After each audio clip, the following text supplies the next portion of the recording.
Bonjour à toutes et à tous, bonne fête de Pâques.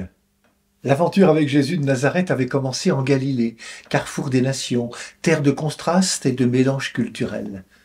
Avec le ressuscité, l'aventure commence aussi en Galilée. C'est là que Jésus donne rendez-vous à ses frères et sœurs les disciples.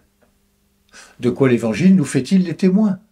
De l'initiative du ressuscité qui vient à la rencontre des femmes qui couraient prévenir les autres disciples de la nouvelle reçue des anges que Jésus était vivant. Il est vraiment ressuscité, pourquoi chercher parmi les morts? Il est vivant comme il l'a promis, Alléluia. Vous remarquerez que ces femmes sont les premières témoins de la résurrection, et cela dans les 4 évangiles. Comment le ressuscité entre-t-il en relation avec les femmes de l'Évangile? Je vous salue. Comment Dieu était-il entré en relation avec Marie par l'intermédiaire de l'ange? Je te salue, Marie.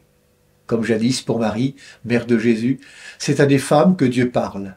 Dans l'évangile de Matthieu, elles sont les premières à voir le ressuscité, les premières à être envoyées en mission pour dire qu'il est vivant, les premières à qui est indiqué le lieu où Jésus, le ressuscité, doit parler. Le tombeau vide n'est plus la préoccupation des disciples, hommes et femmes, amis de Jésus. On n'est plus tourné vers le passé, on est dans l'avenir de ce monde nouveau que Jésus ressuscité va inaugurer depuis la Galilée. Un avenir qui inquiète les grands prêtres, qui vont soudoyer les gardes pour qu'ils mentent sur l'interprétation du tombeau vide. Si certains s'enferment dans des magouilles et des petits arrangements, les femmes de l'Évangile sont-elles dans la foi, dans l'élan de la résurrection? Elles sont dans l'annonce, dans le mouvement du témoignage.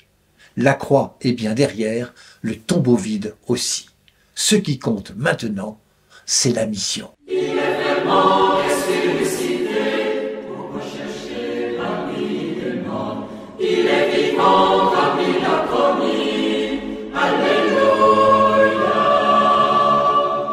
Dieu n'a pas abandonné l'humanité. L'aventure avec Jésus de Nazareth avait commencé en Galilée, elle se poursuit en Galilée. Il faut comprendre que l'annonce que Christ est vivant ressuscité n'est pas réservée à un peuple, mais un cadeau pour toute l'humanité. L'amour de Dieu n'a pas de frontières, et il compte sur chacune et chacun d'entre nous pour le dire et le vivre. Bonne fête à toutes, prenez bien soin de vous et des autres. Il est vraiment